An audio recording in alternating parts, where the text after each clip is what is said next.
This is Judith Lay welcoming you to Manx Radio and to the podcast of this week's edition of At Your Service. Manx Radio. Happy Mothering Sunday. Traditionally, when many young people worked in service and lived away from home, this day, halfway through the season of Lent, was a day to return home, to their mother church and their family, the place where they'd grown up and been nurtured in their faith. On the way, they'd pick spring flowers from the hedgerows to take with them as a gift. Today, Mothering Sunday has become Mother's Day, a celebration of motherhood, and so a day of very mixed emotions. For some, it'll be a family time full of happiness. For others, it will be a difficult time. For those who have lost their mother, those with strained mother and child relationships, for mothers who've lost children, and for those yearning to be mothers.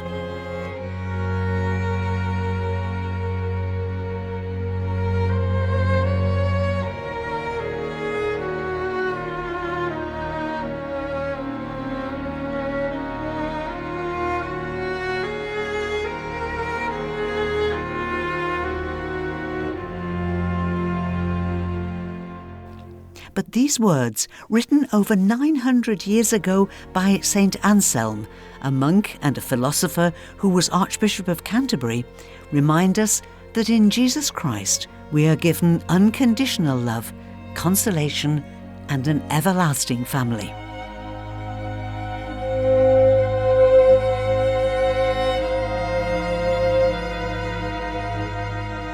Jesus, like a mother you gather your people to you. You are gentle with us as a mother with her children. Often you weep over our sins and our pride. Tenderly you draw us from hatred and judgment. You comfort us in sorrow and bind up our wounds. In sickness you nurse us, and with pure milk you feed us. Jesus, by your dying we are born to new life. By your anguish and labour we come forth in joy. Despair turns to hope through your sweet goodness.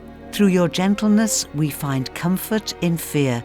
Your warmth gives life to the dead. Your touch makes sinners righteous. Lord Jesus, in your mercy heal us. In your love and tenderness remake us. In your compassion bring grace and forgiveness. For the beauty of heaven, may your love prepare us.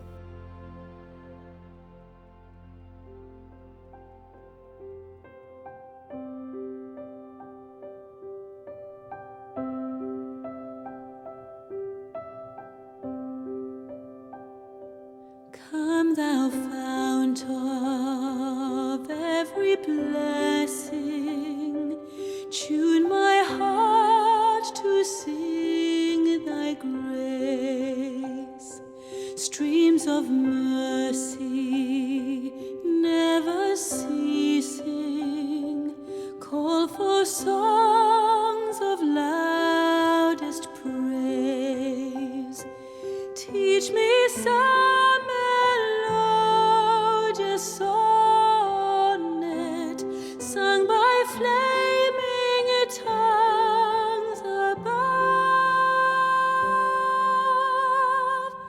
Praise the mount I'm fixed upon it, mount of thy redeeming love.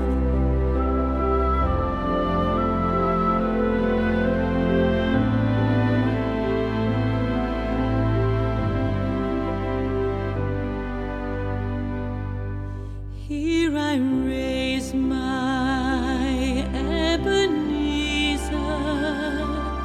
hither by thy help I've come, and I hope by thy good pleasure safely to arrive at home. Jesus sought me where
is my heart, Lord.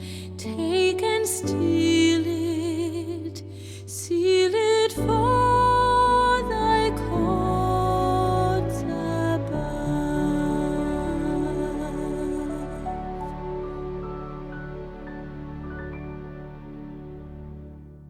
Catherine Jenkins and Come Thou Fount of Every Blessing. Today we have one guest with two very different stories to share as we welcome back the Very Reverend John Mann, who you might describe as a man living in retirement in Laxey with his Manx-born wife Helen. But whilst it's true that John has retired from the ministries that have occupied his recent years, including being the Dean of Belfast Cathedral, then a vicar in Swanage in semi-rural southwest England, he's still very actively involved in the life of the Anglican churches here on the island, and also doing something that his years of church leadership never gave him sufficient time to do, to write books. A new book is about to be published and the launch event will be here on the island. But before we talk about that, let's welcome John and find out all about his latest title. John, good morning, welcome. Oh, it's lovely to be with you again, Judith. And how's life? Life is very good. Well, we're on such a beautiful island, aren't we? We're very, very fortunate. Indeed we are. Now, you've laid down ministries to take up other ministries, and it's one of those that we're going to talk about now, and that's your writing, because you have yet another book that is due to be launched in April. The Bishop is going to be at the launch of your book, Moments of Love. Tell me about the book, please, John.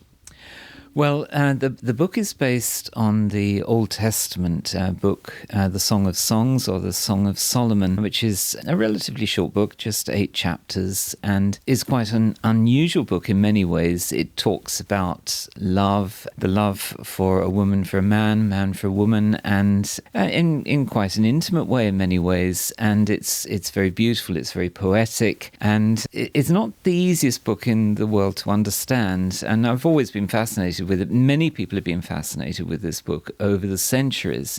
And I suppose for 20 years or more, I've thought, I'd love to write something on this book, but I'm not quite sure how to do it. And it's only really been in the last while that I'd settled myself on a particular pattern of how I might write something on it. Of course, this is the advantage of not having the pressure of day-to-day ministry, running a church, running a cathedral, that you have got a time to sort of step back and think about things that have been on your mind, in your heart, as you say, for some 20 years. We don't look at the Bible or think about the Bible, speaking for myself, as somewhere where you would find love poetry. Or we tend to think maybe it's books of history, books of teaching, books for learning. So this is a little out of the ordinary, is it? Well, in certain ways that is the case. Of course, there is lots of poetry in the Bible, and of course we've got the Psalms and we've got the other wisdom literature. But I suppose what makes the Song of Songs unusual is that some people have wondered over the years why it's in the Bible at all, because it seems to use allegory, pictures, in a way that is much more pushing the boundaries than, for example, in the Psalms. So how have you approached it, John? Well, because it's poetic, it's an allegory, I was trying to sort out exactly what the themes that are revealing themselves in the book are. And what it comes down to in the end is really that the book is quite a lot about desire, the desire of God for us and the love that he shows to us and our response. So I was trying to pick up the themes and, in a sense, what love does to us in terms of, our emotional response, but also that when love is wounded, how this leaves us and how at times we feel apart and at times we feel very close. So I've sort of worked it over 8 themes on the 8 chapters. Now, it doesn't fit perfectly, but that was my starting point, really, that I would pick up these themes and work them through. And from there, then I started to build a structure. Love is something that we all understand, the lack of it, the abundance of it. So it's bringing it down to something that we've all experienced, the joy and the pain. So we start at something, an experience that's common to us all.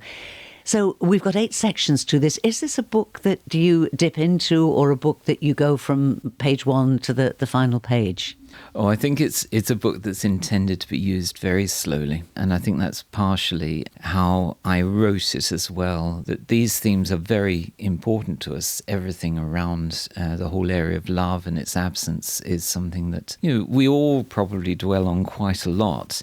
So, in fact, when you look at the book, although it's in 8 sections for 8 days, effectively, each of those 8 days is then split down further into 4. So there's a reflection for when you get up in the morning, one at the middle of the day, one at the early evening, and one just before going to bed. So the idea is that you could set yourself 8 days. You can be doing other things as well, or you could decide that you're just going to treat this as a retreat, and you're going to have a week's holiday or whatever, 8 days holiday, and this is how you're going to spend it. So in order to be able to allow you to reflect upon it, you'd really need 20 minutes to half an hour 4 times a day for 8 days. But it is possible, of course, to use those 32 reflections over the course of a month. The only thing about that is that I do tie it into the time of day. So, on the 3rd day, you'd find yourself with a reflection that is around the early evening. But, you could adapt that.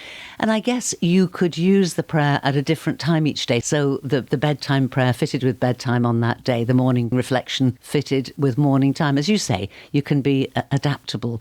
The inevitable question, John, is this more a book for people who have a firm faith? Or what about the ones who are on a journey of discovery? Where does it fit? Well, that's a very good question. I would say that there's going to be something in the book for anybody reading it. Now, there are some very specific reflections that are tied in with some poetry that has been written on the Song of Songs over the years. A number of very prominent Christian writers have written on the Song of Songs, and, obviously I've dipped into their writing. But one of the chief amongst those is St. John of the Cross, who was a 16th century Spanish Carmelite, and he wrote a series of poems on the Song of Songs, and then he added a commentary to them. And the reflections that I'm referring to some of his work there are going to be a little bit more in depth. But they're not all like that. I mean, some of the descriptions in the Song of Songs are about beautiful gardens and lovely scenes and one thing and another.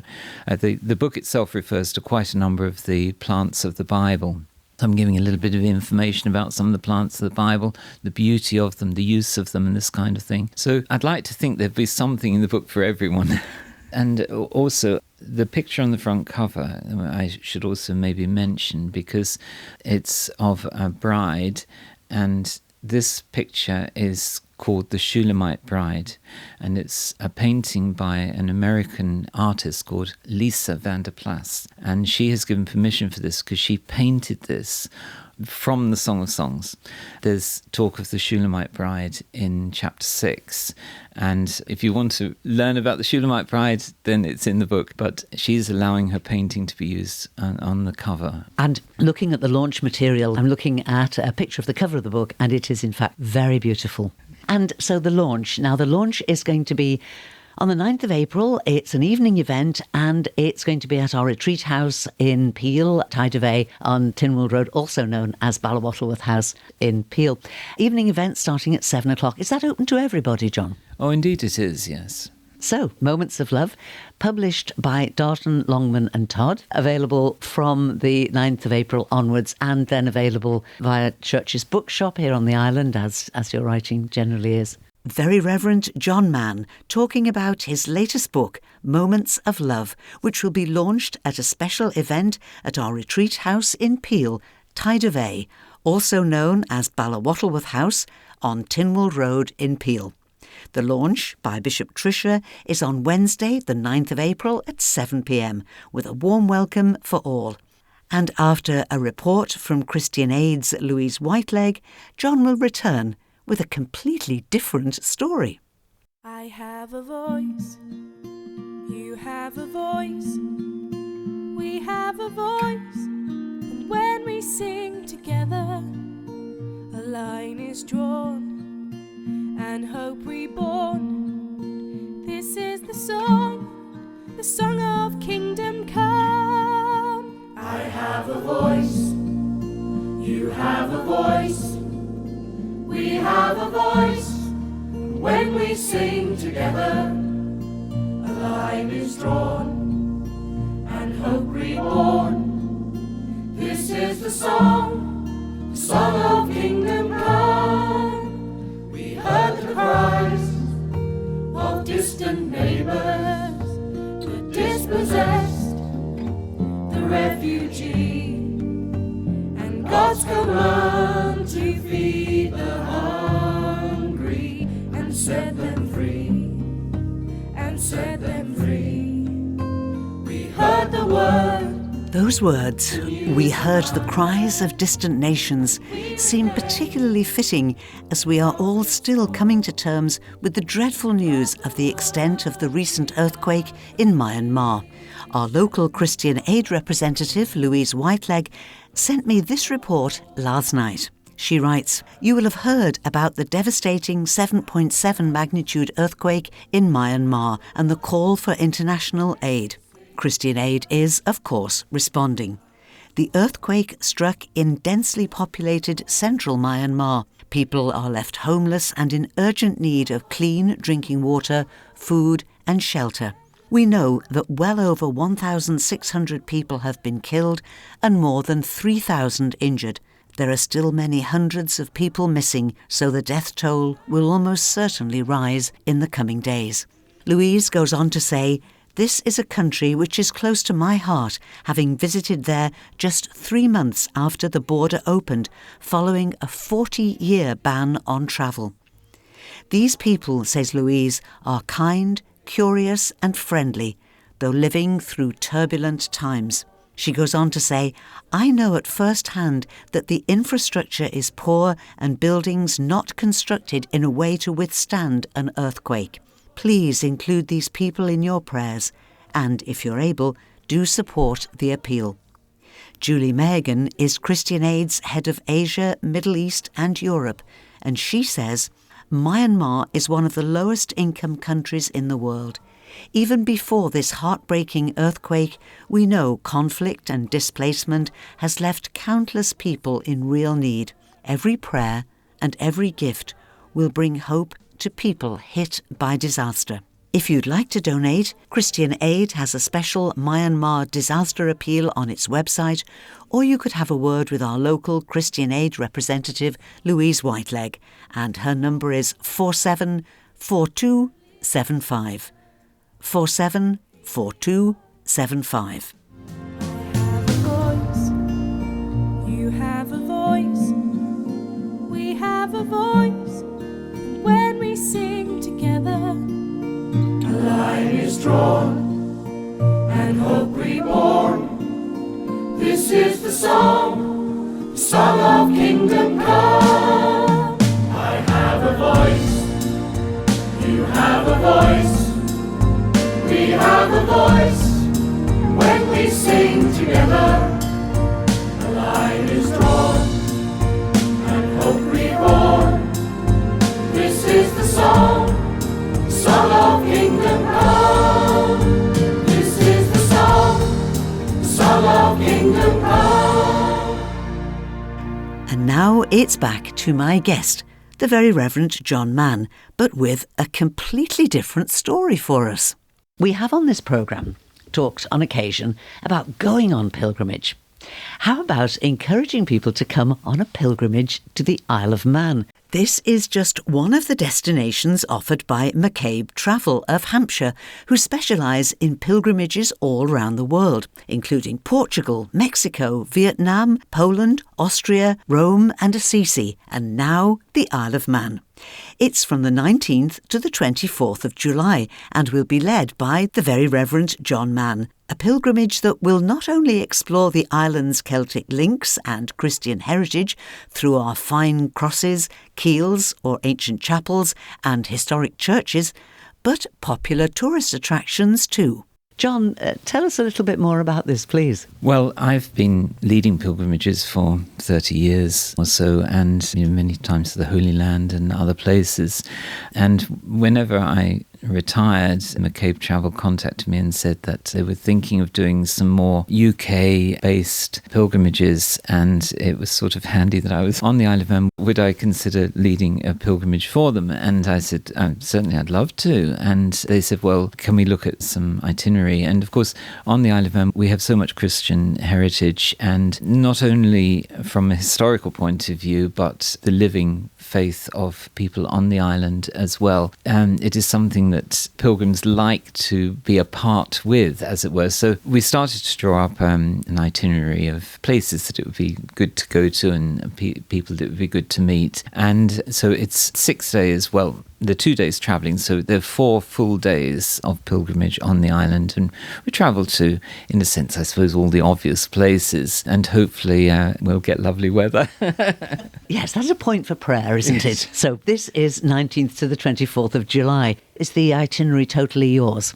Well, I put forward some ideas, and we had to look at timings because, you have to allow enough time at places and yet not too much time because people are interested in different things. In terms of putting things together, I made some suggestions, and they said, well, we know from the pilgrims that have been on other trips with us, these would be the kind of things, and they'd need that amount of space of time for this sort of thing. And there are also, meals and toilets and all this kind of thing that you have to work into it.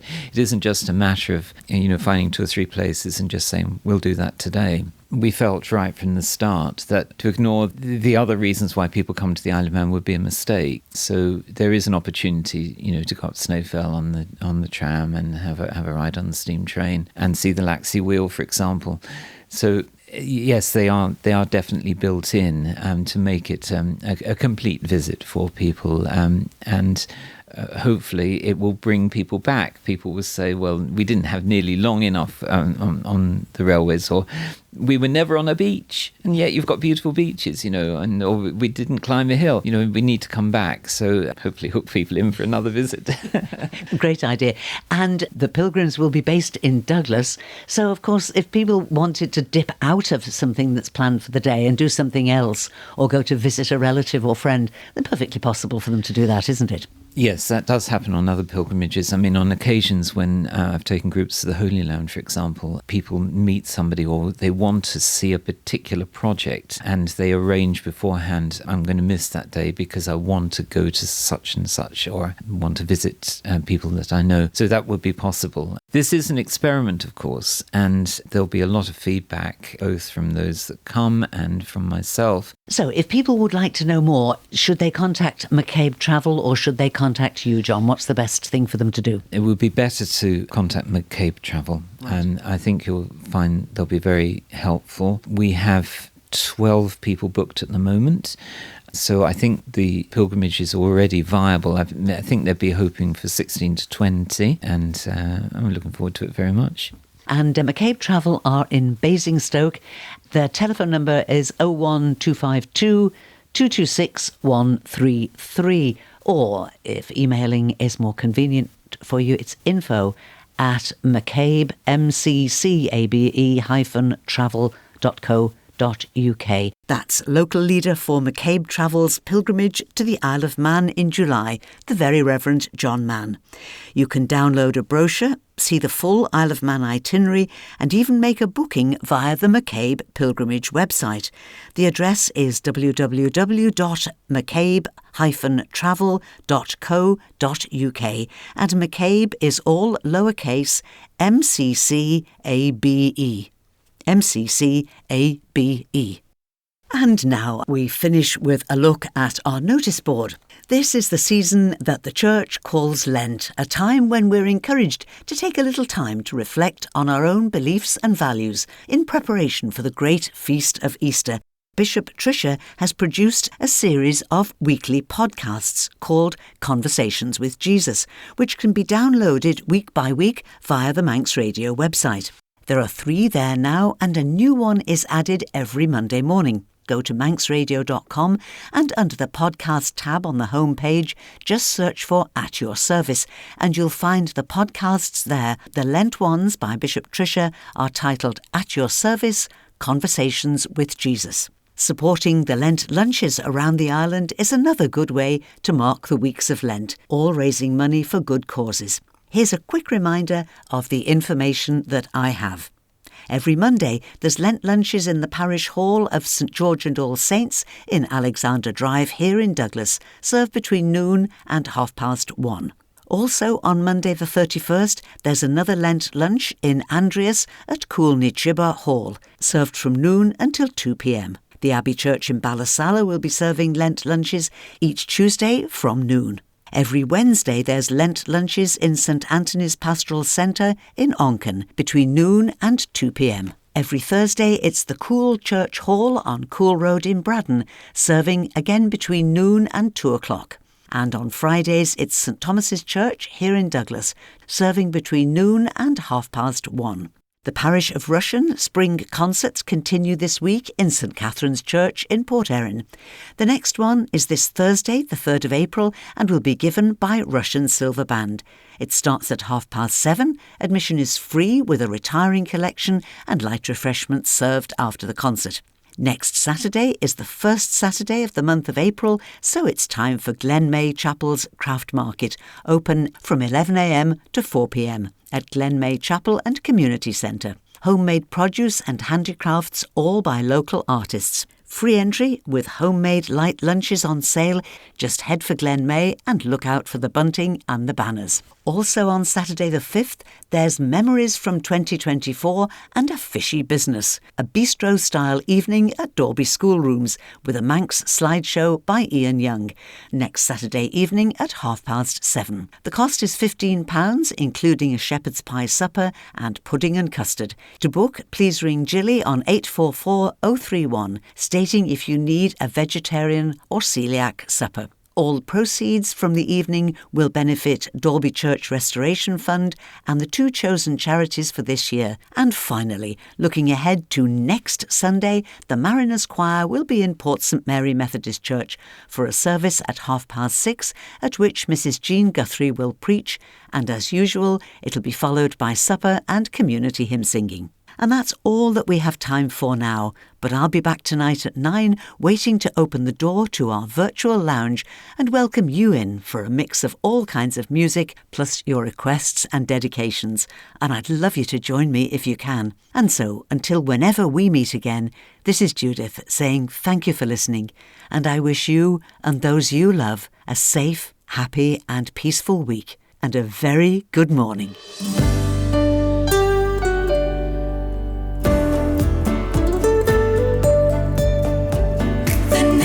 Station, Manx Radio.